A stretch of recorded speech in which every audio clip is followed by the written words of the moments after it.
This week, we have 4 Power Pack webinars lined up for you. First, at 10 a.m., we have Idea Series, Should You Do a Lump Sum in Large Cap? In this webinar, we shall discuss the stability and growth potential in large cap. At 11 a.m., we have 2 webinars, one on quick commerce, the future of retail.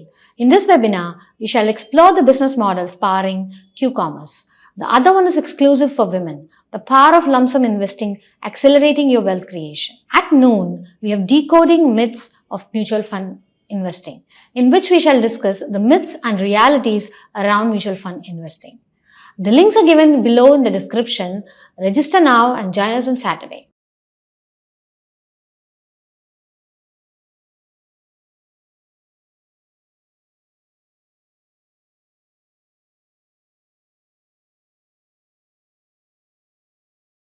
அமெரிக்க தேர்தலும் பங்குச் சந்தையும். அமெரிக்க தேர்தல் முடிவுகள் வந்துடுச்சு. கிட்டத்தட்ட result எல்லாருக்குமே ஒரு எதிர்பார்ப்புக்கு மாறான ஒரு ரிசல்ட்டாக இருக்கிறது அப்படின்னு தான் சொல்லணும். ஏன்னா அமெரிக்காவில் இருக்கக்கூடிய மீடியாவும் சரி, செஃபாலஜிஸ்டும் சரி, எதிர்பார்த்த எலெக்ஷன் வேற, பட் ஆக்சுவல் எலெக்ஷன் வேற. ஸோ ரிசல்ட் இப்போ வந்திருக்கு. இந்த ரிசல்ட்டின் அடிப்படையில் பங்குச்சந்தைக்கு என்ன ஆகும் என்ற ஒரு கேள்வி நிச்சயமா நம்ம எல்லார் மைண்ட்லயும் இருக்கு. பங்குச்சந்தைக்குள்ள போறதுக்கு முன்னாடி மற்ற சொத்து வகைகள்ல என்ன ஆகுதுங்கிறத பார்ப்போம். பிட்காயின் இன்னைக்கு ஒரு ஆல் டைம் ஹைல இருக்கு. கோல்டு நல்ல ஒரு உயரமான ஒரு இடத்துல இருக்கு. சில்வரும் அப்படிதான். ஸ்டாக் மார்க்கெட்டும் கிட்டத்தட்ட ஒரு நியூ ஹையை டச் பண்ற இடத்துல தான் இருக்கு. S&P 500 இந்த வீடியோ ரெக்கார்ட் ஆகும்போது ஃபியூச்சர்ஸில் ஒரு உச்சத்தில் ட்ரேட் ஆகிட்டு இருக்கு. இந்த வீடியோ எலெக்ஷன் ரிசல்ட் வர்றதுக்கு காத்திருக்கல, முன்னாடியே நம்ம ரெக்கார்ட் பண்ணுறோம். ஸோ யூஎஸ் மார்க்கெட்ஸ் ஒரு பாசிட்டிவ் ரியாக்ஷனை தான் இந்த எலெக்ஷன் ரிசல்ட்டுக்கு கொடுக்க போகுது அப்படின்னு நமக்கு இப்போ தோணுது. அதுதான் நமக்கு இப்போ வரக்கூடிய தரவு. அதே சமயத்தில் பாண்ட் ஈல்ட்ஸ் குறையுது. பாண்ட் ஈல்ட்ஸ் குறையும் போது நேச்சுரலி பாண்ட் பிரைஸ்க்கு என்ன ஆகும்னு உங்களுக்கு தெரியும். ஸோ கிட்டத்தட்ட எல்லா சொத்து வகையிலுமே இன்னைக்கு ஒரு பாசிட்டிவிட்டி தெரியுது. இந்த எலெக்ஷன் ரிசல்ட் அமெரிக்க சந்தையை எல்லா ஆஸ்பெக்ட்லையுமே பாசிட்டிவா ஆக்கியிருக்கு. ஸோ பொலிட்டிக்கலா பல பேர் ஒரு பட்சமாக பேசினாலும் சந்தை வேறொரு பட்சமாக பேசுகிறது அப்படிங்கிறது இதுல இருந்து தெளிவா தெரியுது. The stock market thinks differently. அதுதான் இந்த டேட்டா நமக்கு கொடுக்கக்கூடிய மைய மெசேஜ். அடுத்தது, யூஎஸ் மார்க்கெட் மேலே போனால் அது எப்படி இந்தியாவை பாதிக்கும் அப்படின்ற கேள்வி. இந்தியாவிலிருந்து பணம் தொடர்ந்து வெளியேறுமா என்பது அடுத்த கேள்வி. FIS தொடர்ந்து பணத்தை வெளியெடுத்தாக்கா அதுக்கு ஈடு செய்யக்கூடிய அளவுக்கு உள்நாட்டு முதலீட்டாளர்களா பணத்தை மார்க்கெட்ல போட முடியுமா? Is it sustainable? அது அடுத்த கேள்வி. இப்ப இருக்கக்கூடிய இந்த IPO பூம் எவ்வளவு நாளைக்கு நீடிக்கும்? இன்னைக்கு மார்க்கெட்ல ஏற்கனவே மதிப்பு மிகைப்படுத்தப்பட்டு தெரியும் over valued parts of the மார்க்கெட்ல இந்த ரிசல்ட் எப்படிப்பட்ட தாக்கத்தை ஏற்படுத்தும்? இப்படி பல கேள்விகள் நம்ம மைண்ட்ல வந்துகிட்டே இருக்கு. இதெல்லாம் போராதுன்னு கச்சா எண்ணெயினுடைய விலை என்ன ஆகும்? சைனா +1 என்ற அந்த பாலிசி புதிய ஜனாதிபதியின் ஆட்சியில் எப்படி அமையும்? இந்தியாவினால அமெரிக்காவுக்கும் சைனாவுக்கும் இருக்கக்கூடிய ஒரு பனிப்போரில் எப்படி தன்னை பொருத்தி கொண்டு அதிலிருந்து லாபம் அடைய முடியும்? ஸோ நிறைய கொஸ்டின்ஸ் இருக்கு. இந்த கொஸ்டின்ஸ்க்கெல்லாம் ஒரே நாளில் ஆன்சர் கிடைக்குமானா நிச்சயமா கிடைக்காது. பட் மார்க்கெட் ஒரே நாளில் ரியாக்ட் பண்ணும். அதுதான் மார்க்கெட்டினுடைய நேச்சர். ஸோ மார்க்கெட் முதல்ல மேலே போனா கூட வரும் நாட்கள்ல சஸ்டெயின் ஆக போகுதாங்கிறத நம்ம க்ளோஸா வாட்ச் பண்ணோம். அவசரப்பட்டு இன்வெஸ்ட் பண்ண வேண்டிய எந்த தேவையும் நமக்கு இன்னைக்கு கிடையாது. ஸோ நிதானமாக எல்லா பாலிசி கைட்லைன்ஸ் அல்லது எல்லா பாலிசி சார்ந்த அனௌன்ஸ்மெண்ட்ஸ், எந்த பதவியில் யார் உட்காருகிறார்கள், அவர்கள் இந்தியாவுக்கு வேண்டப்பட்டவர்களா இல்லையா, ஏன்னா ட்ரேட்ல எல்லாம் ரொம்ப முக்கியமான ஆட்கள் இருப்பார்கள். கச்சா எண்ணெய் எப்படி மூவ் ஆகுது? கச்சா எண்ணெய் கீழே போச்சுன்னா நமக்கு பெனிஃபிட், சந்தேகமே கிடையாது.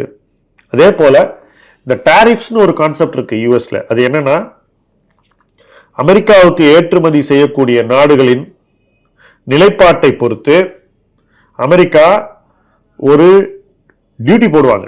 உதாரணத்துக்கு இன்னைக்கு சைனாலேருந்து நீங்கள் சோலார் பேனல் மாடியூல்லாம் எக்ஸ்போர்ட் பண்ணீங்கன்னா 100% டியூட்டி இருக்கு. இது நீடிக்குமா? ஏன்னா ஆட்சி மாறி இருக்கு. இந்த டாரிஃபை கொண்டு வந்த டெமோக்ராட்ஸ். ரிப்பப்ளிக்கன் ஆட்சி வந்தாக்கா அவங்க இந்த டாரிஃபை தொடர்வார்களா அல்லது அதை குறைப்பார்களா? இது ஃபர்ஸ்ட் கொஸ்டின். இந்தியாவிலிருந்து இதே பொருட்களை ஏற்றுமதி செஞ்சா இந்த டாரிஃப் இல்லை. ஸோ அதனால இந்திய நிறுவனங்களுக்கு லாபம் மிகைப்படுத்தப்பட்டு உருவாகும் ஒரு சூழ்நிலை இப்போது நிலவுகிறது. ஆனா இது நீடிக்குமான்ற கேள்வியும் இந்த ரிசல்ட்ல உருவாக்கப்படும். ஸோ ஒரு பாலிசி சேஞ்சுக்கும் நம்முடைய சந்தையிலும் நம்முடைய பொருளாதாரத்திலும் விளைவுகள் இருக்கும் என்பதில் மாற்று கருத்தை இருக்க முடியாது. இதுல கமாடிட்டி பிரைஸ் எந்த பக்கம் போவோன்ற ஒரு கேள்வியும் இருக்கு. ஏன்னா சைனால இருந்து யூஎஸ்க்கு எத்தனையோ கமாடிட்டிஸ் எக்ஸ்போர்ட் ஆகுது, உலகத்துக்கு நிறைய கமாடிட்டிஸ் எக்ஸ்போர்ட் ஆகுது. இப்ப யூஎஸ் பாலிசி சைனாவிலிருந்து ஏற்றுமதி செய்யக்கூடியதை நிறுத்த வேண்டும் அல்லது குறைக்க வேண்டும் என்று நினைத்தால், இப்ப சைனால இருந்து வரக்கூடிய பொருட்களுக்கு தனியா ஒரு டாரிஃப் போடுறாங்கன்னு வச்சுக்கோங்க. உதாரணத்துக்கு ஸ்டீல். அது இந்திய நிறுவனங்களுக்கு எப்படி சோலார்ல ஒரு பாசிட்டிவ் ஆப்பர்ச்சுனிட்டி உருவாக்குச்சோ அதே மாதிரி உருவாக்கலாம். ஈவில டெஃபினட்டா சைனால இருந்து வரக்கூடிய வாகனங்களுக்கு டாரிஃப் போட போறாங்க. அமெரிக்கா ஏற்கனவே இருக்கு. அதே சந்தர்ப்பத்தில் யூஎஸ்க்கு வாங்க, இங்க வந்து நீங்க மேனுஃபேக்சர் பண்ணுங்க, அப்பதான் உங்களுக்கு பெனிஃபிட் அப்படின்ற ஒரு நிலையை இவங்க எடுத்தாங்கன்னாக்கா, அப்போ இங்க இருந்து எக்ஸ்போர்ட் பண்ணக்கூடியவங்களும் அங்க போய் ஃபேக்டரி போட வேண்டிய ஒரு தேவைக்கு அல்ல கட்டாயத்திற்கு தள்ளப்படுவார்கள். அப்ப அவங்களுக்கு இன்வெஸ்ட் பண்றதுக்கு எக்கச்சக்க பணம் தேவைப்படும். இன்னைக்கு இங்க இருக்கிற இன்ஃப்ராஸ்ட்ரக்சர் வச்சுட்டு மேனுஃபேக்சர் பண்ணி எக்ஸ்போர்ட் பண்றவங்க எல்லாம் அங்கேயே போய் அதை உருவாக்கணும்னாக்கா அதுக்கு பணம் நிறைய தேவை. அப்ப அதெல்லாம் செஞ்சா உங்களால சைனீஸ் எக்ஸ்போர்ட்ஸோட போட்டி போட முடியுதாங்கிறது ஒரு கொஸ்டின் மார்க். ஸோ இந்த எலெக்ஷன் ரிசல்ட் ரொம்ப குறைவான விடைகளை தான் கொடுத்திருக்கு. யார் ஜனாதிபதி, யாருக்கு எந்த கட்சி ஆட்சியை பிடிக்கிறதுங்கிறத தவிர நிறைய கேள்விகள் தான் இருக்கு, விடைகள் இல்லை. ஸோ கேள்விகள் மட்டுமே இருந்து விடைகள் குறைவாக இருக்கக்கூடிய ஒரு சூழ்நிலையில இன்னும் நிதானமாக முதலீட்டாளர்கள் சிந்திக்க வேண்டும்.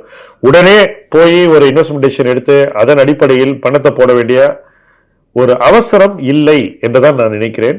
ஸோ வரும் நாட்கள்ல இன்னும் கிளாரிட்டி நமக்கு வரும். அந்த கிளாரிட்டி வர வர நம்முடைய இன்வெஸ்ட்மெண்ட் வியூஸை தெளிவாக உருவாக்கி கொண்டு அதன் அடிப்படையில் முடிவுகளை நம்ம முன்னெடுக்கலாம். பணத்தை ஒரு சில இடங்கள்ல இன்வெஸ்ட் பண்ணலாம். இன்னைக்கே போட்டு நாளைக்கே பணம் பண்ற மார்க்கெட் இல்லை இது. அதே சமயத்தில் இந்த ரேலியில நாம விற்க வேண்டியதை டெஃபினட்டா விற்கலாம். நிறைய பார்ட்ஸ் ஆஃப் த மார்க்கெட் இன்னைக்கும் ஓவர் ஹீட்டடாக தான் இருக்கு. எங்கெல்லாம் வேல்யூவேஷன் ரொம்ப அதிகமாக இருக்கோ அந்த இடங்கள்ல நம்ம விற்கலாம். இந்த காலாண்டு ரிசல்ட்ஸ் இன்னும் தொடர்ந்து வந்து கொண்டிருக்கும். இன்னும் ஒரு வாரம் வரை ரிசல்ட்ஸ் வந்துகிட்டே இருக்கும். அந்த ரிசல்ட் சீசன் முடிகிற வரைக்கும் நமக்கு ரிசல்ட்ஸ் மேல தான் ஃபோக்கஸ் இருக்கணும். எந்த கம்பெனியின் ரிசல்ட் எதிர்பார்ப்பை மீட் பண்ணுது, எந்த கம்பெனியினுடைய ரிசல்ட் எதிர்பார்ப்புக்கு குறைவா இருக்கு, எந்த கம்பெனி எதிர்பார்ப்பை பீட் பண்ணி ரிசல்ட் கொடுக்குது. இந்த 3 வகையா நம்ம எல்லா ரிசல்ட்டையும் பிரிச்சு பார்த்தோம்னா நமக்கு சில முதலீட்டு வாய்ப்புகள் அதில் இருந்து கிடைக்கும். அந்த வாய்ப்புகளின் அடிப்படையில் நிச்சயமாக நாம தொடர்ந்து முதலீடு செய்ய நமக்கு ஒரு கான்ஃபிடன்ஸ் வரும். மார்க்கெட் கீழே போச்சுன்னா இன்னும் அட்ராக்டிவான வேல்யூவேஷன்ல அந்த பங்குகளில் நம்ம பார்ட்டிசிபேட் பண்ண முடியும். So we are in to very very interesting times. இந்த காலகட்டத்தை பொறுமையாக கடக்க வேண்டும் என்பதுதான் என்னுடைய கருத்து. இணைந்து பொறுமையாக கடப்போம். முதலீட்டு களம் உங்கள் களம். நன்றி.